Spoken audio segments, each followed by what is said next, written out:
सासू माँ, मुझे खाना बनाना नहीं आता। गांव की उस पुरानी हवेली में आज खूब चहल पहल थी। हवेली की मालकिन सुमित्रा देवी अपने बेटे रोहित की शादी के बाद पहली बार बहू को लेकर घर आ रही थीं। पूरे परिवार और पड़ोस में खुशी का माहौल था। रोहित की शादी रीमा से हुई थी, जो एक पढ़ी लिखी और शहर में पली बड़ी लड़की थी। जब रीमा हवेली में कदम रखी, तो सबने उसका खुले दिल से स्वागत किया। लेकिन उसकी ननद रेखा और कुछ रिश्तेदार ये देख रहे थे कि यह शहर की लड़की गांव के माहौल में कैसे ढलेगी। नई जिंदगी की शुरुआत। शादी के बाद की रस्में खत्म होते ही रीमा को ससुराल के रीति रिवाजों से रूबरू कराया गया। एक दिन सुबह सुमित्रा देवी ने रीमा से कहा, बहू, आज से तुम रसोई संभालो। घर के खाने की जिम्मेदारी अब तुम्हारी है। रीमा थोड़ा घबरा गई। वह पढ़ाई में तो बहुत होशियार थी, लेकिन रसोई का काम उसे बिल्कुल नहीं आता था। शहर में पली बड़ी थी, जहां खाना माँ बनाती थीं या बाहर से ऑर्डर कर लिया जाता था। उसने डरते हुए सासू माँ से कहा, सासू माँ, मुझे खाना बनाना नहीं आता। ये सुनते ही घर में सन्नाटा छा गया। रेखा ने ताना मारा, वाह भाभी, खाना बनाना नहीं आता और आई हो गांव की बहू बनने।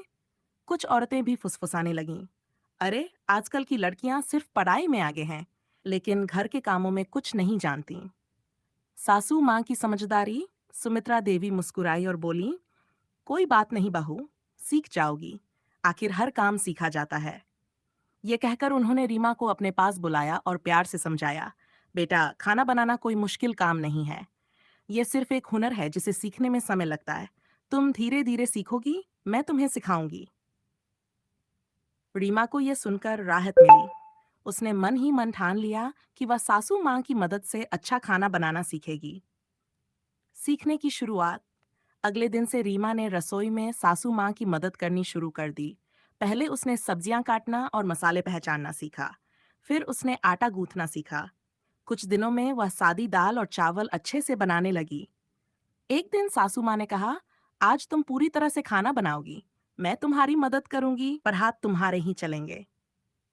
रीमा थोड़ी घबराई, लेकिन सासू माँ के मार्गदर्शन में उसने आलू की सब्जी, दाल और चावल बनाए। जब खाना तैयार हुआ, तो सबने खाया और तारीफ की। रेखा, जो हमेशा रीमा की आलोचना करती थी, अब चुप थी। उसे यकीन नहीं हो रहा था कि रीमा इतनी जल्दी खाना बनाना सीख गई। समझदारी की जीत।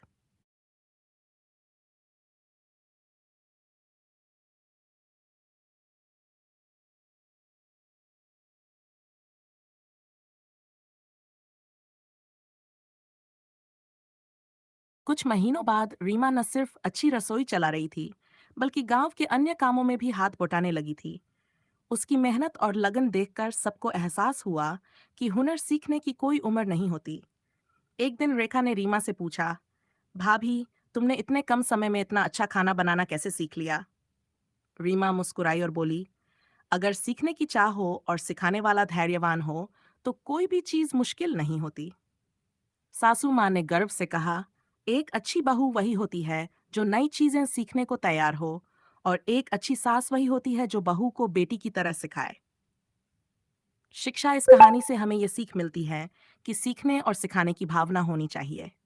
किसी की आलोचना करने के बजाय अगर हम उसे सिखाने में मदद करें, तो वह भी निपुण बन सकता है।